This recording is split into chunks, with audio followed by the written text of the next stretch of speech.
선교 주간이기 때문에 당연히 선교에 대해서 강조하고 또 필요성, 당위성, 또 선교에 참여하라는 그런 도전을 하면서 앞으로 나가야 되는데, 그러기 전에 저는 여러분들을 모시고 뒤로 무한 후퇴를 하면서 그 뿌리를 먼저 생각해 보고자 합니다.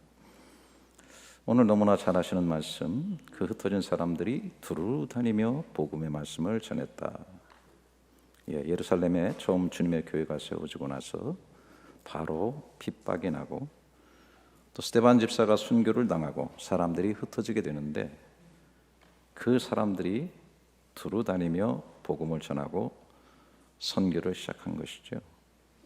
이렇게 흩어진 사람, 디아스 파렌테스, 아시는 것처럼 과거 분사형 수동태죠. 흩어짐을 당한 거죠. 그래서 흩어지게 한 주체가 있다는 사실을 우리는 생각하게 됩니다. 그러니까 핍박으로 흩어졌지만은 우리가 조금 더 뒤로 가보면 그 주체를 알 수가 있죠. 사도행전 1장 8절에 오직 성령이 너에게 임하시면 너희가 권능을 받고 예루살렘과 온 유대와 사마리아와 땅끝까지 이르러 내 증인이 되리라 하시니라. 주님의 이 명령이 있고 사명이 주어졌는데, 성령을 받고 나서 처음 예루살렘 교회가 세워지게 되고 사람들은 그곳에 계속 머물러 있었죠. 큰 핍박이 나서 흩어지게 됩니다. 성령이 주체가 되셔서 온 유대로 사마리아로 또 여러 지역으로 흩어지게 하셨다는 것이죠. 깊이 들여다보면은 하나님께서는 흩어져 뿌려지는 생명의 씨앗들로 그들을 선택하신 것이죠. 그래서 우리는 두루 다니며 아주 역동적으로 전도하고 선교한 것을 우리가 따라가기 전에 흩어지게 하시는 하나님의 선택, 그리고 그 역사를 볼 수 있어야 한다는 것입니다. 제가 바울의 고백 중에서 참 좋아하는 고백이 있습니다. 빌립보서 3장 12절에 내가 이미 얻었다 함도 아니요 온전히 이루었다 함도 아니라 오직 내가 그리스도 예수께 잡힌 바 된 그것을 잡으려고 달려가노라. 잡힌 바 된 그것을 잡으려. 그것은 당연히 복음 전파, 선교의 사역이겠죠.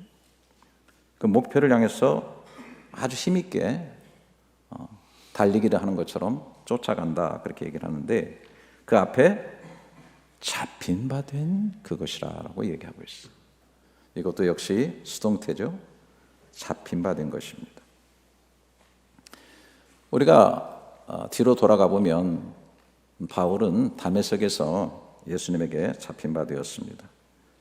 그런데 거기서 잡힌 것이라기보다는 더 뒤로 후퇴를 하게 되면 갈라디아서 1장 15절 17절 그러나 내 어머니의 태로부터 나를 택정하시고 그의 은혜로 나를 부르시니까 그의 아들을 이방에 전하기 위하여 그를 내 속에서 나타내시기를 기뻐하셨을 때에 내가 곧 혈육과 의논하지 아니하고 곧 나보다 먼저 사대된 자들을 만나려고 예루살렘으로 가지 아니하고 아라비아로 갔다가 다시 다메섹으로 돌아갔노라. 어머니의 태에서 자신을 그의 아들 예수 그리스도를 이방에 전하기 위해서 택하셨다. 그래서 신앙생활을 하고 사역을 감당해 나가다 보니까 다메섹에서 잡힌 것이 아니라 어머니 태중에서 이방의 사도로 붙잡힌 바 되었다라고 그는 얘기하고 있는 것입니다. 우리 김학유 총장님이 최근에 쓴 책 변하지 않는 성경적 선교라는 책이 있는데, 거기 보면은 성경에 나오는 최초의 선교사로 바울을 언급하고 있습니다. 최고의 신학자이죠. 하지만 1960년대 이후부터 바울을 선교사로 이해하려는 움직임이 등장했다고 하는 것이죠. 최초의 기독교 선교사였다. 한마디로 신약의 모든 신학은 선교주의 문제점들을 해결하기 위해서 만들어진 것으로 보고 있다는 것입니다. 그래서 그의 책 102페이지에서 그 신약 성경에 부르다라는 헬라어 칼레오라고 하는 단어가 148번 등장하는데 선교 사역을 위해서 부르심을 사용하는 용례가 오직 한 군데 나오는데 바로 제가 언급한 갈라디아서 1장 15절이라고 강조하고 있어요. 그러나 내 어머니의 태로부터 나를 택정하시고 그 은혜로 나를 부르시니가. 물론 사도행전 9장 15절에서 누가는 바울을 가리켜서 택한 하나님의 그릇이라고 쓰고 있는데 거기서도 선택했다고 하는 에클레코마이라고 하는 말을 쓰고 있지요. 그의 생각과 마음의 뿌리는 하나님의 선택에 머무르고 있다. 그 선택은 어머니 뱃속에서부터였다고 얘기하고 있는 것입니다. 그런데 이런 그가 갈라디아서 쓰고 나서 나중에 이제 예배소서를 쓰거든요. 예배소서를 쓸 때에는 더욱더 후퇴하고 있는 것을 여러분이 잘 알고 계실 겁니다. 예배소서 1장 4절부터 6절을 보면 그 창세전에 그리스도 안에서 우리를 택하사 우리로 사랑 안에서 그 앞에 거룩하고 흠이 없게 하시려고 그 기쁘신 뜻대로 우리를 예정하사 예수 그리스도로 말미암아 자기의 아들들이 되게 하셨으니 이는 그가 사랑하신 자 안에서 우리에게 거저 주시는 바 그의 은혜의 영광을 찬송하게 하려는 것이다. 놀랍죠? 이방의 선교사로서의 선택이 어머니 뱃속에서 이루어진 것인데 본인이 구원받은 이 사건이라고 하는 것은 창세전부터 이루어진 것이다. 그 창세 전에 온 우주 만물이 생기기도 전에 인간이 존재하기도 전에 하나님은 예수 그리스도를 선택하셨고 그 안에서 우리를 선택했다. 믿어지십니까? 여기 아멘 참 소리가 별로 없을 줄 알고 있었어요. 이거 참 굉장히 어려운 얘기인 것 같아요. 뭐 선택 그 자체가 굉장히 어려운 이슈기도 하지만은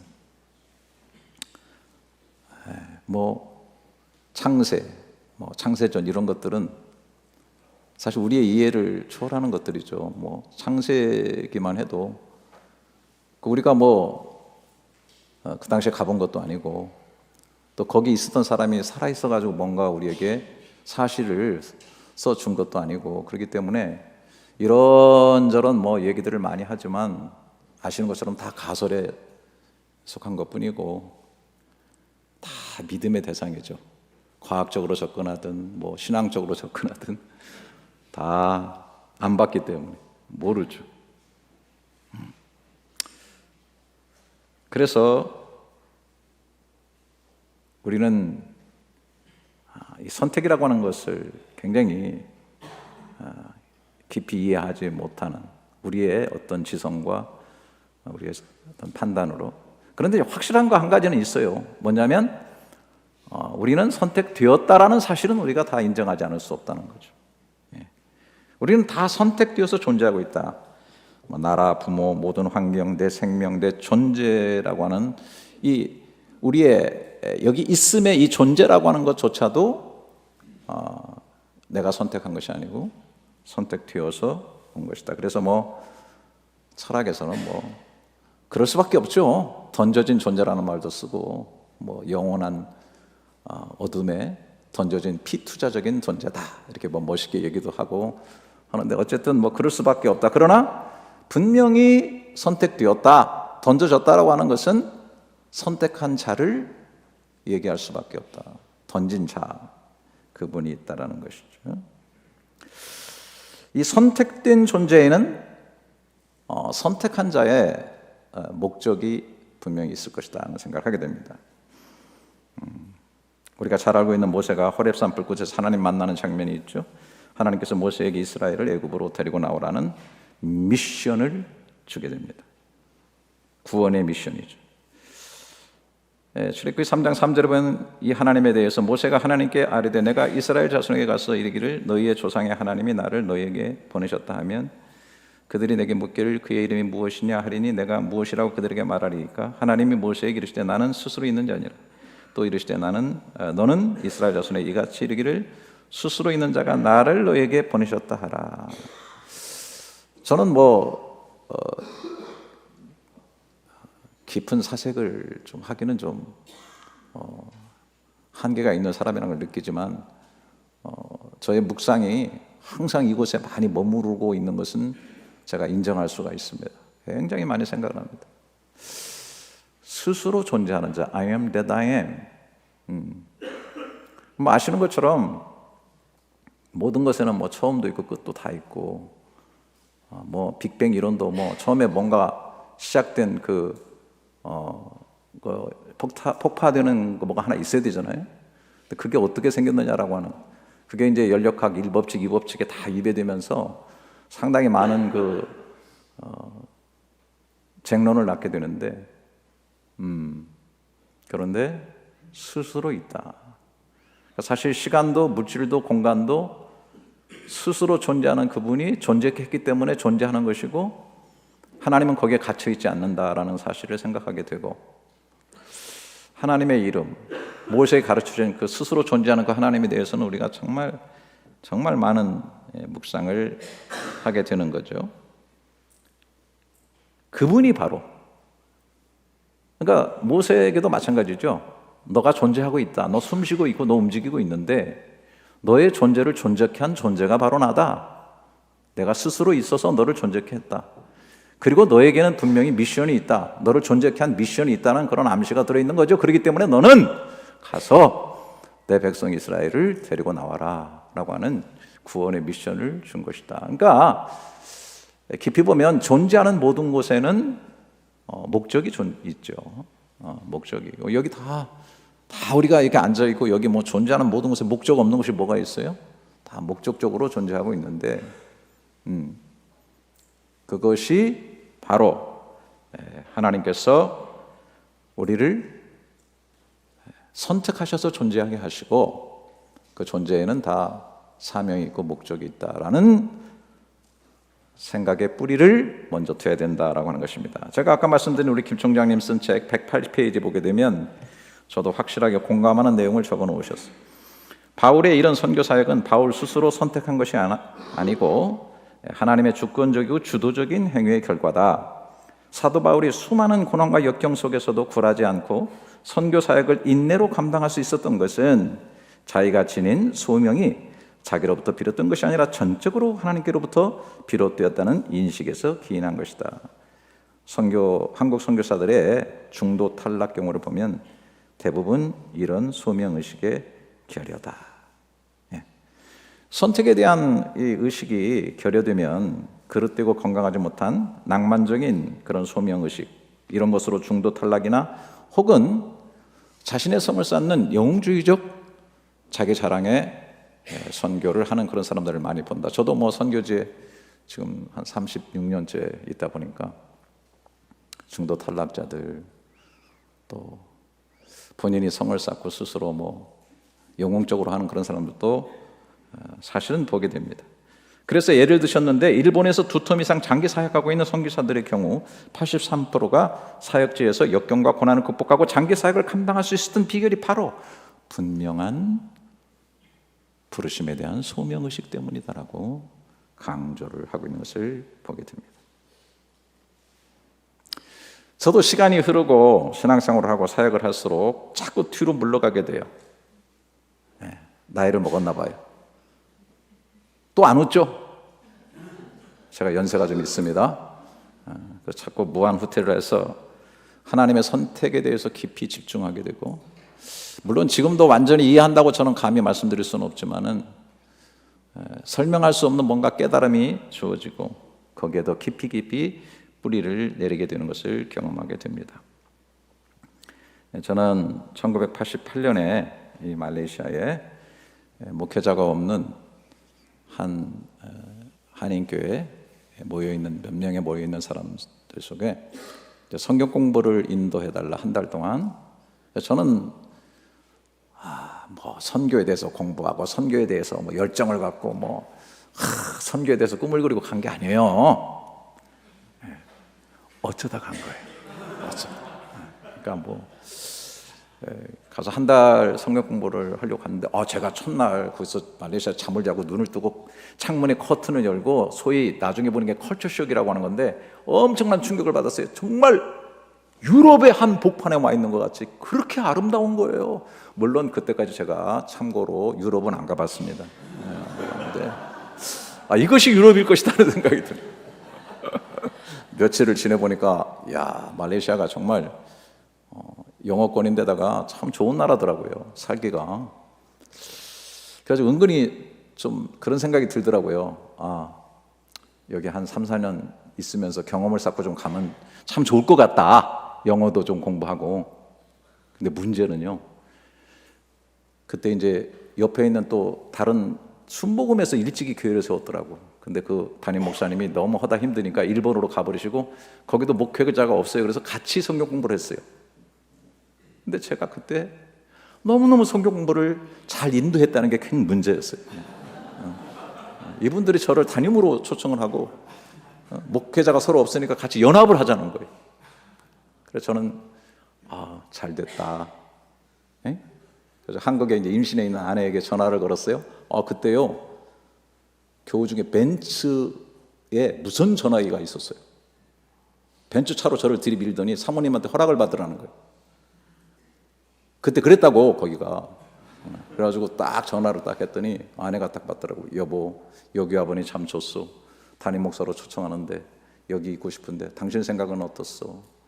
그때만 해도 제 아내, 지금도 영원히 잊을 수 없는 전화기를 통해서 생생하게 들려오는 얘기, 당신의 뜻대로 하세요. 정말 그때만 해도 참 와서 물론 뭐 바로 후회하고 뭐 눈물로 막 울면서 그랬지만,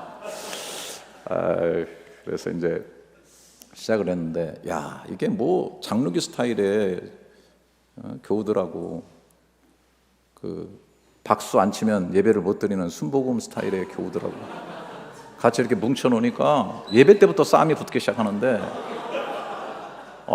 이거 뭐 제가 그때 만 30이니까 담임인데 힘들더라고요. 근데 서울에 이제 목사님한테 전화했더니 미리 그냥 갈라서 한쪽 잡고 나오려는 거예요. 근데 제가 그때 이런 역대로 흘러나오는 위대한 명언이 있습니다. 미친놈이 호랑이 때려잡는다는. 제가 그냥 무식하게 성경적으로 오직 말씀, 성경 밀어붙였더니요, 신기하게도 연합이 됐어요. 그래서 연합교회. 그래서 그 이후에 아무 무탈하게 목회가 참 잘 진행이 됐어요. 목회가 또 너무너무 재밌게 잘 진행이 되다 보니까 3, 4년 만에 가야 되겠다는 생각은 싹 없어지고 한 10년 가량이 되게 된 거예요.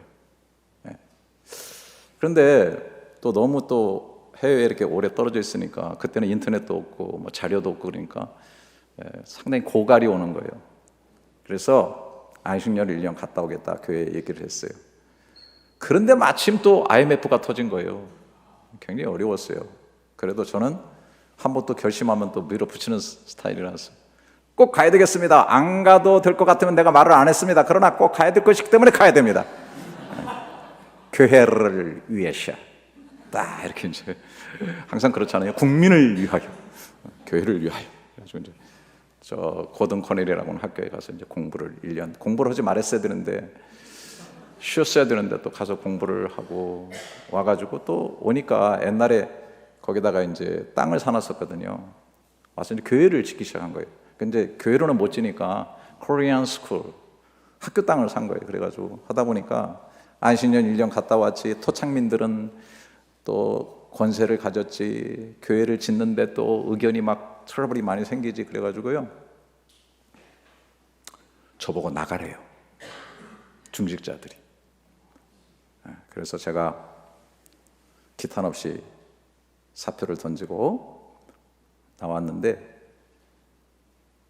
뭐 일반적인 교우들은 저를 또 엄청나게 따르고 뭐 교회가 문제가 없었어요. 하나도 없었는데 이제 몇몇 중직자들 그러다 보니까 뭐 엄청나게 이제 갈등을 하기 시작한 거예요. 그래서 제가 그때에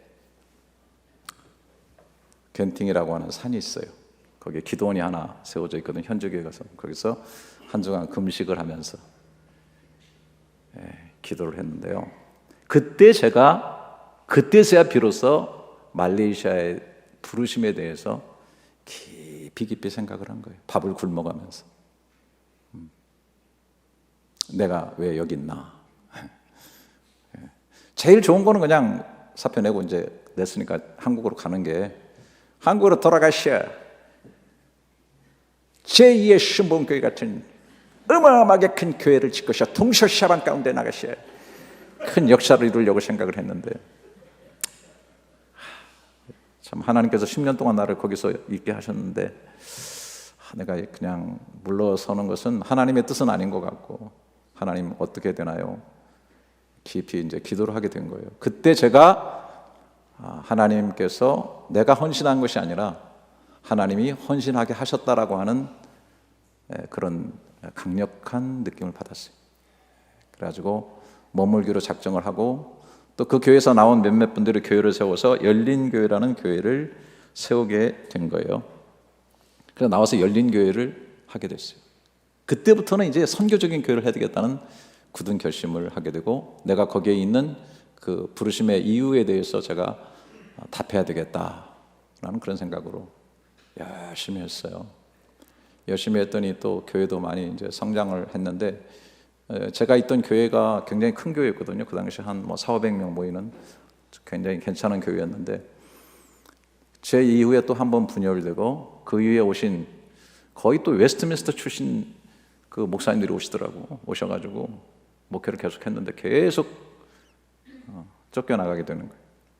그러면서 그 교회가 엄청 피폐하게 됐는데, 저는 사실 그 땅에다 교회를 제가 이제 사실 주도적으로 지은 거지만 한 번도 들어가서 예배드리거나 설교해 본 적이 없이 제가 쫓겨난 거거든요. 근데 2015년에 두 교회가 다시 연합을 하게 됐어요. 하나가 됐어요. 그때 이제 제가 엄청 많이 내려놨습니다.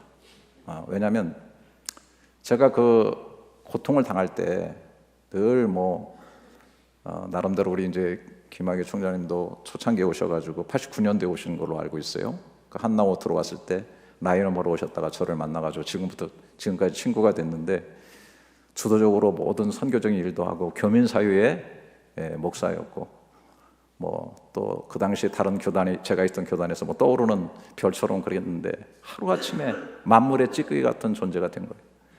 교민사유 속에도 수군되고요. 저를 얼마나, 제가 잘못한 것도 많이 있지만은 또 많은 음해, 억울함 이런 것도 당하니까 제가 대인 공포증에 걸려가지고 사람을 만나지를 못하고, 지금도 폐쇄공포증을 제가 가지고 있습니다. 답답한 내 인생 터널에 있는 것이 아니라 굴에 갇혔구나, 빠져나갈 수 없구나, 그런 생각을 하니까 너무나 아득하고, 늘 그래서 막 심장이 쪼이고 쓰러지고 그런 일들이 계속 있다 보니까 어려움을 많이 겪었어요. 그래서 그 당시에 참 다행으로 소리 없는 총이 없었어요. 그 총이 있었으면 제가 다 몇 명 쏘고 그냥 인생 끝내려고 생각을 했는데, 이상하게 그런 총이 안 나오더라고요. 그래서 그냥 묵묵히 목회를 했는데, 그런 와중 속에서 제가 이제 방황하고 있을 때 합신에서 제 손을 잡아주셔서 합신교단, 이 좋은 교단에도 들어오게 되었고, 얼마나 이제 뒤돌아보니까 감사한데요.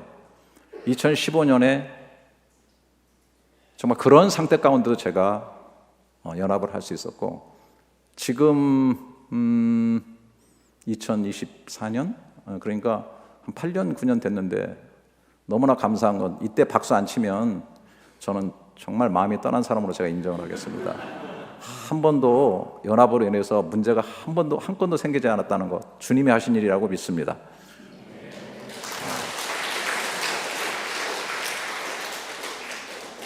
총장님 여기 꽤 괜찮네요. 이렇게 막 박수도 쳐주시고, 참 물론 이제 억지로 하긴 했지만은 근데 그때도 제가, 사람이 성경을 읽다 보면은 이제 이 구절 참 멋있네, 괜찮아. 근데 또 그렇게 살기에는 너무 힘들어. 그래도 그 말씀이 나를 굉장히 도전도 하지만 기죽이는 그런 말씀들이 있는데, 제가 많이 읽었던 말씀 가운데 하나가 빌립보서 1장 15절부터 18절인데요. 어떤 이들은 투기와 분쟁으로, 어떤 이들은 착한 뜻으로 그리스도를 전파하나니 이들은 내가 복음을 변증하기 위하여 세우심을 받는 줄 알고 사랑으로 하나 그들은 나의 매임의 괴로움을 더하게 할 줄로 생각하여 순수하지 못하게 다툼으로 그리스도를 전파하느니라. 그러면 무엇이냐? 거칠을 하나 참으로 하나 무슨 방도라든지 전파되는 것은 그리스도니 이로써 내가 기뻐하고 또한 기뻐하리라. 너무 멋있잖아요? 안 멋있어요? 근데 이렇게 살기는 너무 힘든 거야. 근데 이렇게 그래도 이 말씀을 좋아하다 보니까 여기 전파되는 것은 그리스도니, 바울이 지금 로마 감옥에서 쓰고 있잖아요. 그 매인 것도 너무 서로라컨대 음해하고 또 오히려 경쟁적인 그런 시기심에서 복음을 전하는 사람들이 있었다. 얼마나 가슴 아픈 얘기입니까? 그럼에도 불구하고 전파되는 것은 그리스도니 내가 기뻐하고 또한 기뻐. 이 기뻐하고 기뻐한다는 말에 제가 꽂혀가지고 그냥 새벽마다 일어나서 글을 하나 써가지고 책을 냈는데 따블 기쁨이라는 책을 냈어요. 국민일보사에서. 참 문제는 이 책이 안 팔린다는 거예요. 너무나 상처가 크게 됐어요. 좌우간 엄청난 기쁨이 있었다는 거예요. 참 이게 왜냐하면 선교적인 걸 생각하고 복음 전파를 생각하면서 전파되는 것은 그리스도니 저는 이 정신이 너무너무 제가 한인 목회 사역하고 선교사들과 협력하고 하는 일에 제가 감히 이 말씀을 드릴 수 있어요. 제가 하는 말은 아니니까요. 여러분들이 말레이시아 와가지고 말레이시아 선교사님들 아무나 붙잡고 저희 교회에 대해서 얘기한다면 아마 대부분 그 교회는 선교사들의 센터다. 선교사들의 모든 행사, 모든 활동들을 저희 교회에서 이렇게 하고 또 서포트하고 그런 상황이 있거든요. 그런 것들은 바로 이렇게 제가 어떤 교단이나 무슨 또 어떤 내 개인적인 생각이나 또 관계나 보통 이제 옛날에는 한인교회 목회자들이 선교사님들하고 별로 관계가 안 좋은 경우가 되게 많아요. 왜냐하면 자꾸 각 교단별로 내 있는 성도들하고 연결이 돼가지고 막 기도회도 하고 막 후원도 받고 막 그러고 자꾸 쪼개놓기 때문에 그리고 또 불평하면 그쪽에 가서 불평하고 그러니까 그런 경우가 많은데 저는 처음부터 혀를 깨물고 그리고 그 과정을 통해 가지고 제가 교우들한테도 선교사는 우리 편이다. 공공의 적은 앞에 따로 있지 않느냐. 선교하는 일에 우리가 정말로 그런 상처까지 다 내려놓고 판단까지 내려놓고 함께 해야 된다라고 그렇게 계속 강조를 하다 보니까 저희 교회는 정말 선교사님들이 편안히 와서 깃들이고 또 함께 일하는 그런 교회가 된 것이죠. 돌아보면 정말 이거는 제가 간사스럽게 얘기하는 말씀이 아니라 저는 사실 그렇게 중심으로 막 하나님 앞에 헌신한 적은 없는 것 같아요. 꾸준히 헌신 당해온 거예요.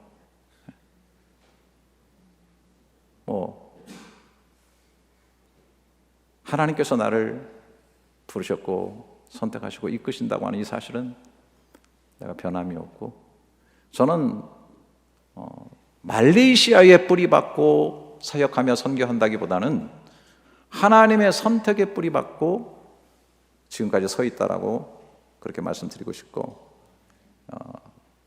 뿌리 깊은 나무 흔들리지 않는 것처럼 바로 이런 것 때문에 오늘 하나님께서 저를 그래도 불쌍히 여기시고 세우신 거 아닌가 생각이 됩니다. 이것을 예수님의 그 유명한 말씀으로 다시 정리해보면 여러분이 잘 아시는 그 요한복음 15장 16절에 너희가 나를 택한 것이 아니고 내가 너희를 택하여 세웠나니 그렇죠? 이는 너희로 가서 열매를 맺게 하고 또 너희 열매가 항상 있게 하여 내 이름으로 무엇이든지 구하면지 다 받게 하려 한다. 열매의 주도권을 가지신 이가 하나님이시고 우리를 가지로 선택하셔서 어느 곳에 가든지 열매를 맺게 하신다라는 거예요. 자, 이제 본문으로 돌아가 보도록 하겠습니다. 이제 본문으로 돌아가는 겁니다. 60분을 하라고 그래서 참 이게 너무 걱정이 되더라고요. 우리는 보통 설교를 몇 분 하나요? 25분에서 30분. 길어봐야 35분인데 60분을 하라고 그래서 제가 갑자기 멘붕에 와가지고 너무 힘들었어요. 도와주세요. 이제 본문입니다. 자, 오늘 흩어진 사람들 두루 갔죠? 따라다니 보면 이 말씀대로 선택한 자들에게 주시는 열매들이 보이죠. 흩어져서 나간 빌립 집사 따라가 보면 사마리아에 복음 전하고 사마리아 교회 세웠죠. 에디오피아 고관대시에게 복음 전했죠.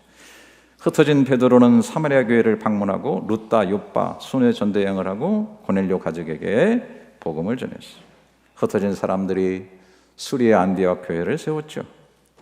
자, 여기에 다메섹에서 돌아온 바울이 합류를 하죠. 바나바와 1차 선교행을 합니다. 수리아, 안디옥, 실루기아, 살라미, 바보, 버가, 버시디아, 안디옥, 루스드라, 더베, 그리고 다시 돌아와 안디옥으로 와서 선교 보고를 하죠. 이때 그 유명한 갈라디아 교회 개척되는 거 아시죠?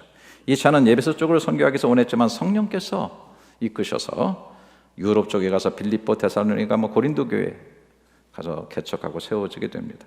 3차 선교행은 개척한 교회를 돌아보면서 본격적으로 예배소에 복음을 전하고 교회를 세우는 걸 보게 되는데, 그 이후에 예배소로 돌아와서 예루살렘으로 돌아와서 체포가 되고 결국은 로마로까지 가게 되고, 로마에서도 연금 상태에서 오는 사람마다 복음을 전하는 것을 우리가 보게 됩니다. 여러분 다 그러셨겠죠?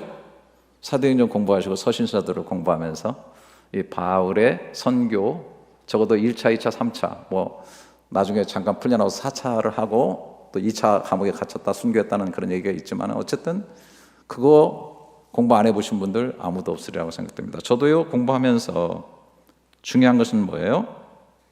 선이 그어지게 되더라는 거예요. 계속 선을 긋고 있더라고요, 제가. 저는 이 라인이 선교의 선이라고 생각해요. 바울을 생각해보면 다메섹에서 아라비아 광야, 그리고 고향 다속, 그리고 안디옥 교회로 이 굵은 선들이 그어졌는데, 그 선은 하나님의 선택에 의해서 되어진, 하나님과 선택으로 연결된 선이라는 거예요. 위에 연결된 선. 그런데 그 선이 엄청나게 많은 선교의 선을 그어가게 했다는 거예요. 사실 이 선을 긋고 가다 보면 저와 여러분에게까지 와 닿는 선이라는 거예요.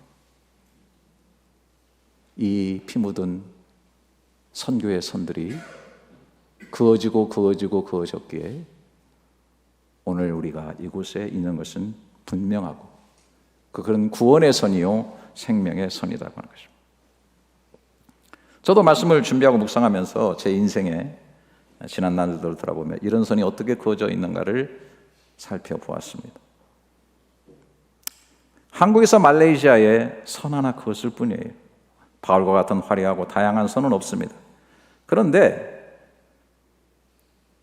이 단순하게 그어진 선 하나에 수많은 선교의 선들이 연결되어졌고 연결되어 왔다는 사실을 저는 보게 돼요.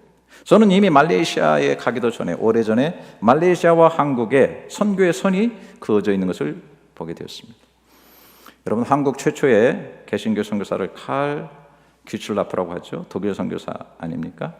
1832년 7월 25일에 로드 에머스트라고 하는 배를 타고 와서 조선의 한 섬에 머무르며 19일 동안 선교 활동을 펼친 것을 봅니다. 알렌 언더우드 아펜셀람보다 훨씬 앞에 있었고, 그 유명한 제너럴 서머너를 타고 들어와 순교한 토마스보다 34년 전의 일입니다.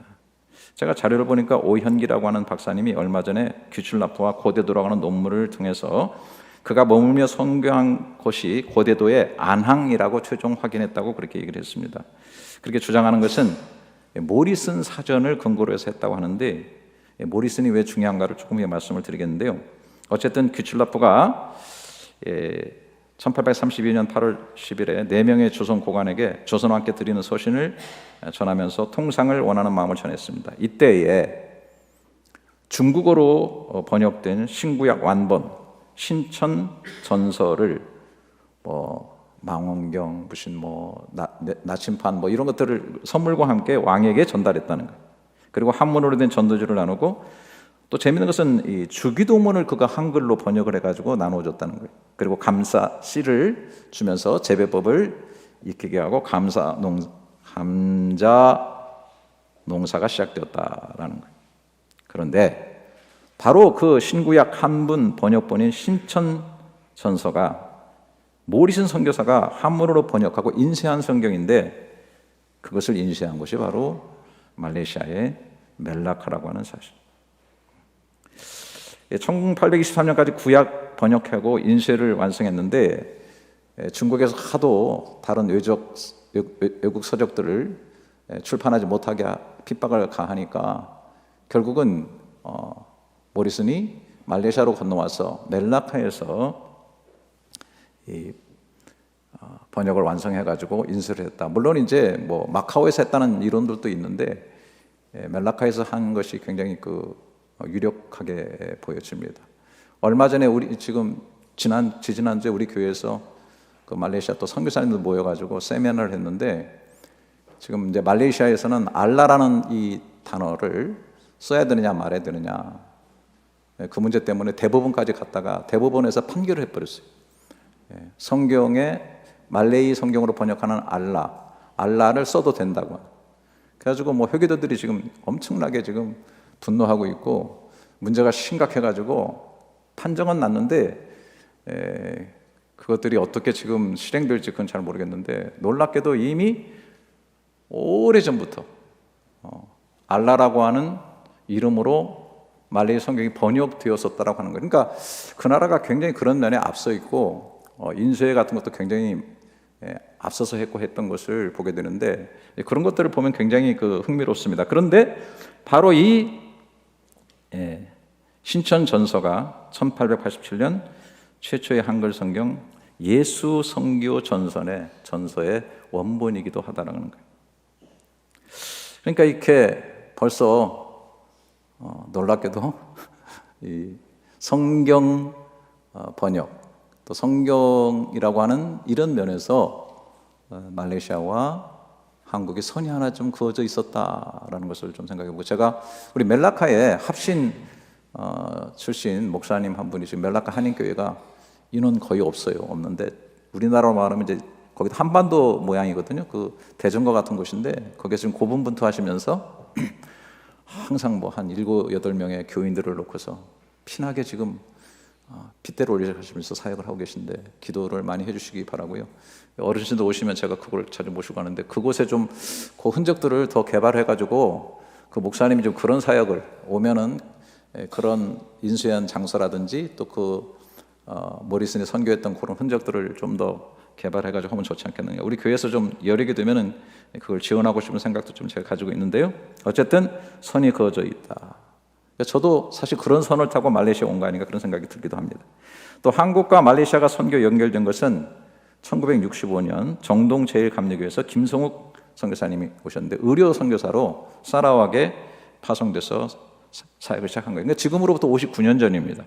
그래서 9년 전에 선교 50주년 행사를 우리 말레이시아 선교사들이 했고 부족하지만 제가 이제 가장 오래된 선교사이기 때문에 대회장으로 이 일을 했고 3일 동안 말레이시아에 사역하고 있는 모든 선교사들의 사역을 발제하고 토론하면서 총정리를 했어요.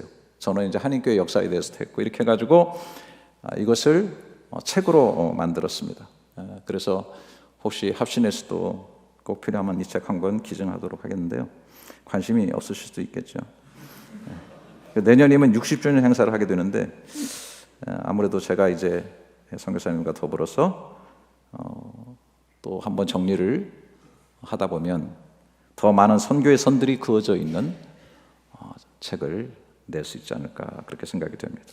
현재는 말레이시아에 뭐 거의 한 250에서 80가정의 선교사님들이 있어요. 제가 갈 때는 없었거든요. 어쨌든 지금 현존하는 이 선교사로서는 제가 제일 오래됐는데 이제 세월이 굽이지 흐르다 보니까 그 아이들이 국제학교에서 공부하면 이제 부모들 그 비자도 주기 시작하고 또 은퇴 비자도 주고 그러다 보니까 그런 걸 통해 가지고 선교사님들이 많이 들어와 계시고 잘 아시는 요즘 그 중국 선교사님들이 많이 추방됐잖아요. 거기에 중국 화교들이 한 30% 인구에 정도 있고 인도인들이 한 10% 살고 있습니다. 그래서 인도도 요즘 굉장히 비자 받기가 어렵습니다. 그래서 선교사님들이 많이 추방돼 가지고 중국과 인도에서 선교했던 베테랑 선교사님들이 많이 들어오셨어요. 그전에는 제가 나이도 젊었지만은 뭐 제가 맞다고 막 오네. 한 10 몇 년 전부터 막 선교사님들 어르신 막 그랬는데 갑자기 이 베테랑 선교사님들이 막 밀려와가지고 제가 거기서 지금 탈락하고 있습니다. 미끄러지고 있는데 어쨌든 너무나 좋은 여기는 재밌는 얘기를 해도 반응이 없네. 나 진짜 너무 거룩하시고 너무 심각하시고 그래가지고 진짜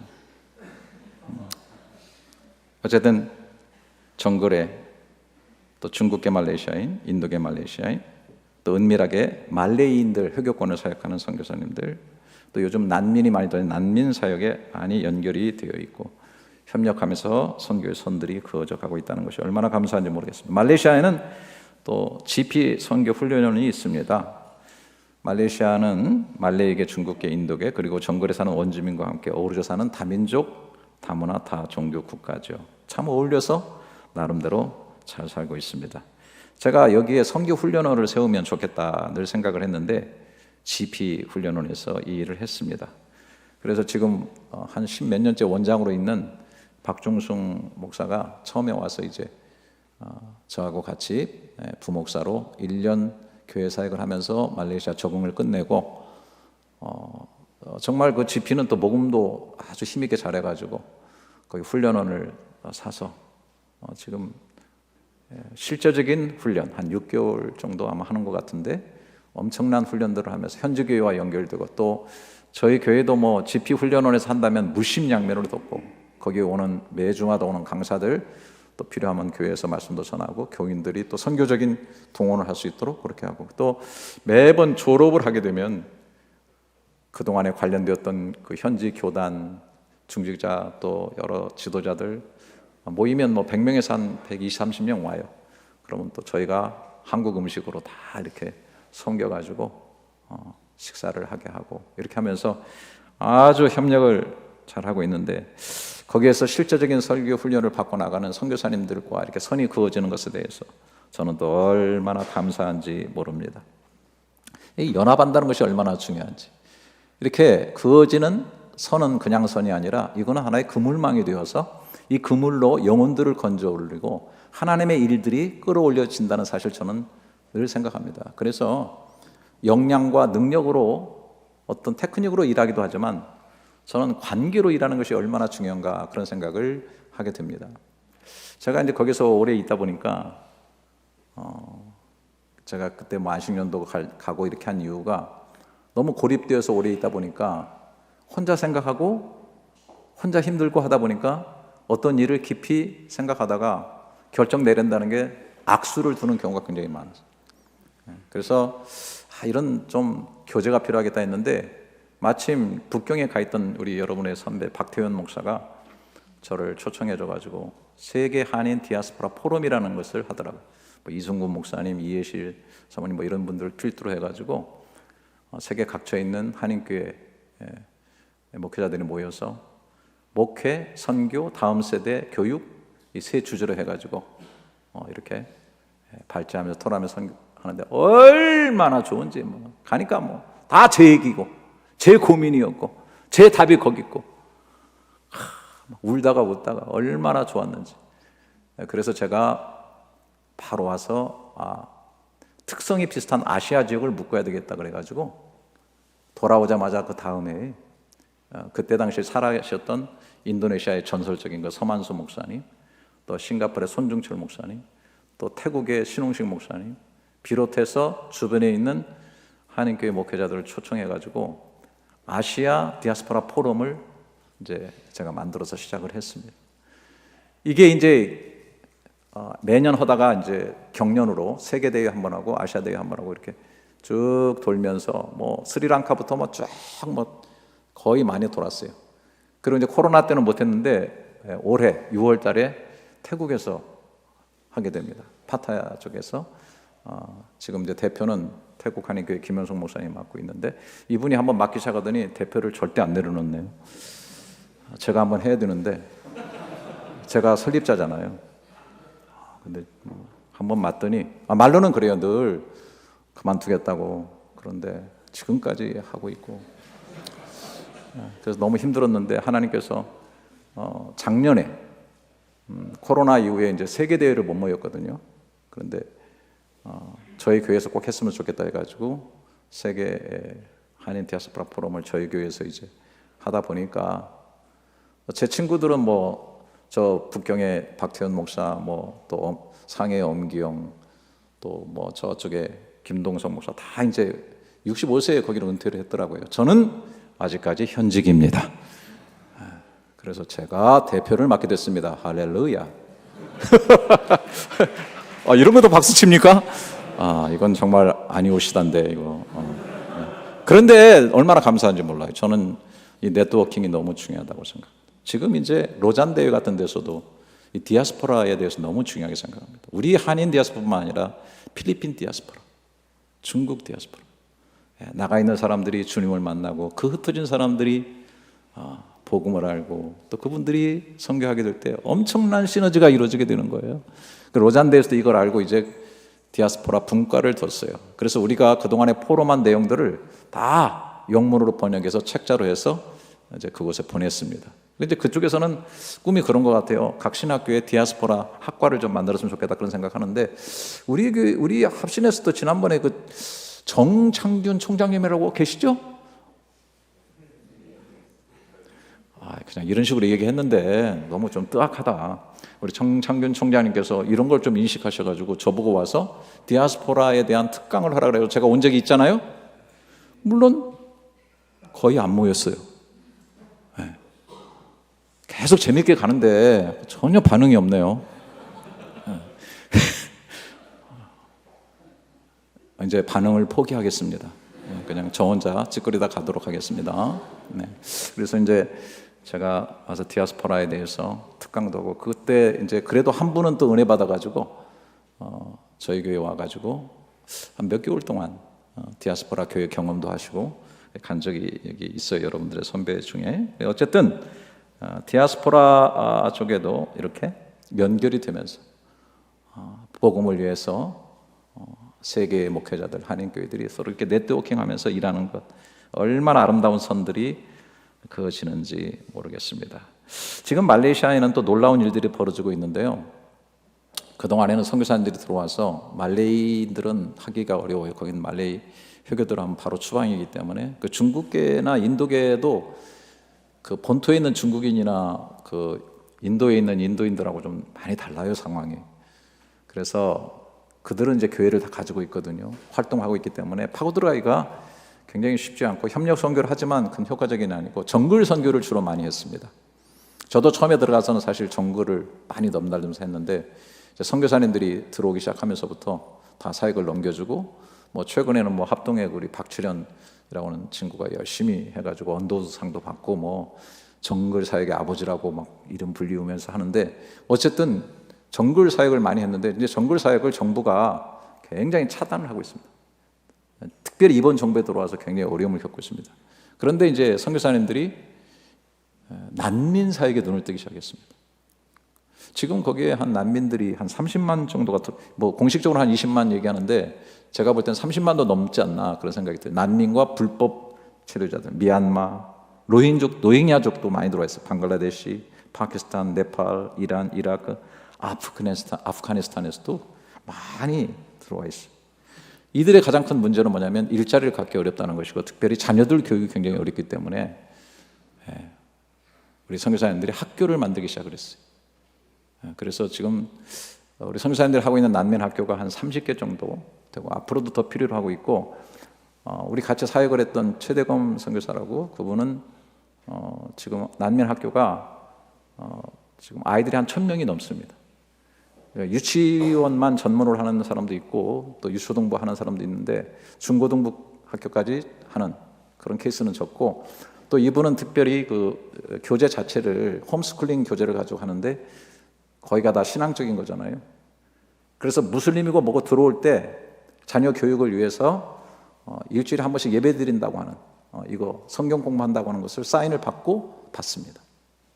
근데 놀라운 것은 한 해는 크리스마스 축하 행사를 한다고 하면서 저희 교회를 좀 같이 빌렸었으면 좋겠다는 거예요.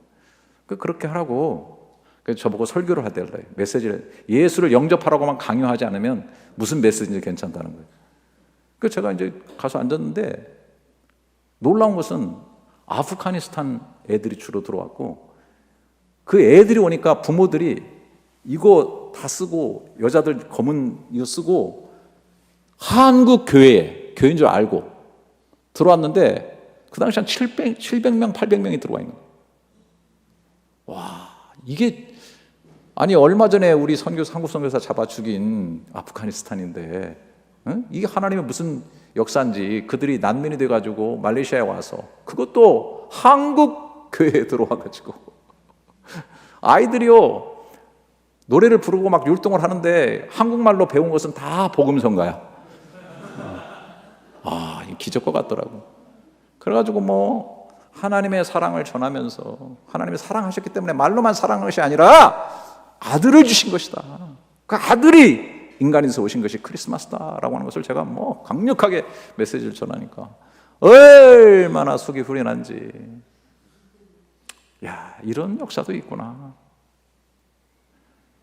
제가 거기에서 가만히 앉아 있는데 이렇게 선교의 선들이 막 이어지면서 엄청난 일들이 이루어지는 것들을 바라보게 됩니다. 저는 몇 주 전에 한 6만 명 되는 그 정글에 원주민들이 있는데 놀랍게도 깊은 정글은 말들이 완전히 달라요. 그래가지고 어떤 그 세마이족이라고 한 6만 명 되는 꽤 크죠 원주민이 있는데 거기에 지금 돌아가셨더라고요. 그 목사님이 한 5년 전에 꿈을 꾸면서 성경을 이들의 언어로 좀 하게 되겠다 해가지고 본인이 스스로 번역하기 시작하다가 결국은 성경 번역 선교회가 같이 합류해가지고 우리 한국 선교사님들이 몇 유닛이 와서 이번에 신약을 완전히 다 번역을 해가지고 그 후원하는 한국의 내수동 교회도 오고 뭐 여러 군데 왔더라고. 한 300명 모였더라고. 정글 옆에 있는 조그마한 도시에서 지금 정글은 못 들어가게 해요. 지금 정부가. 그래서 했는데 놀라웠습니다. 그걸 그 교회들이 연합하고 5개 교단이 연합을 하고 이렇게 해가지고 축제적으로 그 번역한 성경을 하나님 앞에 봉헌하는 식을 하는데 야, 얼마나 감격이 드는지. 우리 선교사님들 정말 대단하다는 생각을 하게 돼요. 부족한 저희들이 같이 또 연합이 되어서 그런 사역을 할 수 있고 거기 오신 한국 대표가 또 저에게 와서 메시지를 전하면서 교인들을 또 챌린지하고 이렇게 역동적으로 서로 엮어서 가는 그 모습. 저는 거기에 가가지고 뭐 제가 항상 좋아하는 그 말씀이 눈에 보이는 것 같아요. 계시록 7장 9절 10절 이후에 내가 보니 각 나라와 족속과 백성과 방언에서 아무도 등에 설 수 없는 큰 무리가 나와 흰옷을 입고 손에 종려가지 들고 보좌와 어린이 앞에 서서 큰 소리로 외쳐 이르되 구원하심이 보좌에 앉으신 우리 하나님과 어린 양에게 있도다 하니. 이런 선교의 그물망을 통해서 이 선들의 그물망을 통해서 셀 수 없는 무리들이 어린 양 그 보좌 앞에 끌어올려진다고 하는 그 사실을 눈으로 바라볼 때 나도 작게나마 한 선을 그어가는 이것이 얼마나 귀하고 소중한 일인가를 깨닫게 되는 것입니다. 선택과 선교기 때문에 다시 돌아가서 선택에 대해서 얘기를 합니다. 저는 이렇게 선을 생각하다 보니까 전 상상력이 좀 풍부하잖아요. 그래서 펜을 쓸 때 선을 긋는데 거기에는 잉크가 들어가야 된다. 그 선을 그을 때 속에 있는 잉크는 뭔가? 당연히 하나님의 사랑이고 하나님의 은혜고 선택해 주시고 불러주시고 의롭다 하시고 마침내 우리를 영화롭게 하실 그분의 그 손길, 그 진액이 그 속에 들어있고 그 진액을 흘려서 선교선을 그어가는 것이 아닌가. 그 공급하심과 그 관계를 더 정확해야 된다. 제가 오늘 또 차를 불러주셔가지고 제가 택시를 타고 오면서 그 택시 하는 분이 여자 운전수더라고요. 거의 한 30년을 운전했다 오는데 제가 신앙생활 하십니까? 그랬더니 옛날에 교회 나갔는데 지금은 안 나간대요. 그래서 이런 저런 얘기를 했어요. 제가 마지막에 그랬어요. 지금 웨이즈 보고 계시죠? 내비게이션 보고 계시죠? 그거 어떻게 작동이 되나요? 눈에 보이지 않지만 인공위성에 와이파이로 연결이 돼서 가지 않습니까? 그 연결이 있어야 되는 거죠. 그 연결이 있어야 오늘 내 길이 보이는 거예요. 세상 사람들은 다 길을 잃어버리고 살거든요. 본인은 죽음 이유가 뭔가 있을 것 같은 예감이 든다는 거예요. 잘 생각하셨어요. 굉장히 중요한 거예요. 당신은 아주 스피리추얼하군요. 칭찬하면서. 그러나 위를 연결하셔야 됩니다. 와이파이가 끊어지면 작동이 제대로 되질 않습니다. 눈에 보이지 않지만 하나님은 영이시고 우리도 영적인 주죠. 영과 영이 만나서 길을 보고 미래를 보면서 나가야 됩니다 라고 그런 얘기를 했어요. 선교도 마찬가지죠. 위가 끊어지면 절대로 안 된다는 것이. 요한복음 20장 21절에 예수께서 또 이르시되 너희에게 평강이 있을지어다. 아버지께서 나를 보내신 것 같이 나도 너희를 보내노라. 보내셨다. 아포스텔로. 이것은 지난번에 GBT 그 한국 대표가 우리 교회 설교할 때 그 얘기를 하시더라고요. 이거는 특별한 단어다. 아버지와의 관계. 아버지가 나를 보내셨는데 그 보내신 아버지, 나를 선택하셔서 이 일을 하게 하신 그 아버지와 나는 긴밀한 관계를 맺고 있다. 강렬한 관계를 맺고 있다. 나도 너희를 보내노라. 너희를 선택해서 보내는 자가 나다. 나와의 관계를 너희가 분명히 해야 된다. 사랑으로 채워져서 사랑하고, 용서로 채워져서 용서하고, 섬김으로 채워져서 섬기고, 말씀으로 채워져서 증거하는 삶. 선교의 선에 분명하게 이런 것들이 흘러나와야 된다는 것이죠. 오늘 귀한 자리니까 박앤세일로 제가 좋아하는 성경 구절들을 마구 들이댑니다. 고린도후서 5장 14절 아주 좋아합니다. 그리스도의 사랑이 우리를 강권하시는도다. 우리가 생각하건대 한 사람이 모든 사람을 대신하여 죽었은즉 모든 사람이 죽은 것이라. 그리스도의 사랑이 우리를 강권하시는도다. 상급을 위해서 해야만 되니까 다 좋습니다만은 그리스도의 사랑이 나를 강권하신다는 말에 제가 얼마나, 그래서 내가 원문을 찾아봤어요. 슈네케이라는 말을 다시 한번 심심하시게 한번 따라해요. 슈네케이인데요, 이 단어를 제가 신약성경 다른 곳에서 한 군데 찾았어요. 누가복음 8장 45절에 예수께서 이르시되 내게 손을 댄 자가 누구냐 하시니 다 아니라 할 때에 베드로가 이르되 주여 무리가 밀려들어 비나이다. 혈루병 여인이 옷에만 손대도 낫겠습니다 그랬더니 예수님께서 즉각 알아보시고 누가 손댔냐 그랬더니 이 멍청한 베드로가, 아니 사람이 이렇게 군중이 밀려가는데 누가 손대는지 어떻게 압니까? 수많은 인간들이 터치할 거 아닙니까? 그 사건도 있었잖아요. 이태원에서 밀려가가지고 죽은 사건. 얼마나 세게 밀어갑니까? 밀려와 미나이다.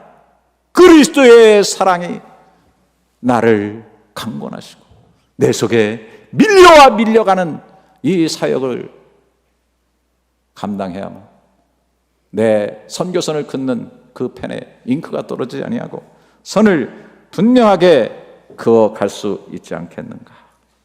여러분, 지금처럼 선교하기가 얼마나 쉽습니까?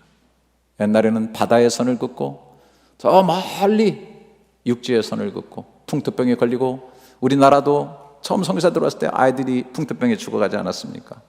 지금은 문 밖에 난민들이 들어와 있습니다. 뿐만 아니라 무선으로 인터넷을 통해서 여러 가지 매체들을 통해 가지고 얼마든지 선을 그어가는 때가 온 것입니다. 이와 더불어 주님도 가까우실 때가 얼마 남지 않지 않나 생각이 됩니다. 제가요, 선택에 대해서 말씀드렸는데 참 신비로운 건데, 어쨌든 과거의 그 창세와 또 내가 태어난 것까지도 나는 몰라요. 선택이에요. 그건 사실이에요. 근데 미래도 선택이더라고요. 하나님의 선택. 뭐라 그랬어요? 사람이 죽는 것은 정해진 것이요 죽음 이후에는 심판. 내가 심판을 정했습니까? 내가 죽고 싶어서 죽겠습니까? 내가 다 하나님이 정해놨다고 그러니까, 우리 교회에 이름이 참 재밌는 권사 이름이 정해진 권사 있어요. 내가 설교할 때 정해진 하니까 늘 그 얘기만 하면 죽으려고 그래요. 정해졌다 너는. 미래도요, 하나님이 선택하시고 다 정해놓으셨어요. 우리는 하나님의 선택과 선택 사이를 가는 존재이다. 거기에 하나님의 깊은 부르심이 있다. 죽어야 될 존재고 주님 앞에 서야 될 존재, 페이데이, 썸데이가 있더라. 그래서 이런 생각을 하면서 또 선명하게 목을 길게 빼고 발을 이렇게 돋우고서 앞을 바라보면서, 끝을 바라보면서 나를 영원전부터 선택하신 그 선택, 어머니 태에서도 부르신 그 선택과 나를 또 선택하셔서 그 앞에 서게 하실 그날을 찬란하게 응시하고 명료하게 바라보면서 오늘 주어진 삶 속에서 영혼이라는 바구니로 의미와 가치를 건져 올려야 되지 않겠는가? 저는 은퇴가 이제 4년 남았습니다. 저는 합신의 교단법을 준수하는 목사입니다. 교인들은 저한테 더 하시죠라고 하겠어요, 안 하겠어요? 그건 그냥 하는 말이에요. 저는 반드시 지킬 겁니다. 저는 기도하죠. 하나님, 어떻게 해야 되겠습니까? 그리고 몇 년 전부터 저에게 블루오션을 열어주십시오. 사람들이 레드오션에 가서 피 튀기면서 나도 설교 잘하고 너도 잘하고 나 저거 잘하는 그런 데 가지 말게 하시고 블루오션의 길을 열으셔서 제가 할 수 있는 일을 꼭 하게 하시고 의미 있게 그 길을 걷게 하소서. 저는 산 좋고 물 좋은 곳에 결코 가고 싶지 않습니다. 노후 대책은 한국이 좋을 겁니다. 하지만 저는 갈수록 의미 있는 일을 하고 싶고, 우리 총장님 은퇴하면 말레이시아 불러다가 정글 다니면서 선교하고 이렇게 하려고도 생각합니다. 이게 좌우간 의미 있는 일 하다 죽어야지 뭐 하겠어요. 그러니까 그래서 그런 생각을 하면서 그러다 보니까 또 바울을 또 묵상하게 되네요. 그래서 바울을 요즘 꿈꾸어 봅니다.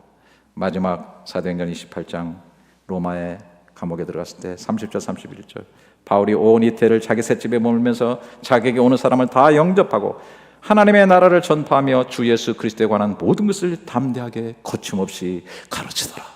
마지막까지 저는 말레이시아에 셋집 하나를 마련하겠습니다.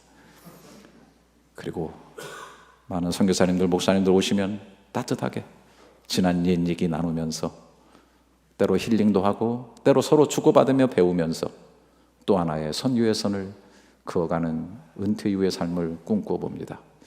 오늘 허망한 결론을 내리겠습니다. 아주 김 빠지는 결론을 내리겠습니다. 말레이시아에 꼭 놀러 오십시오. 같이 선교의 선 하나 그어가십시다. 기도하겠습니다.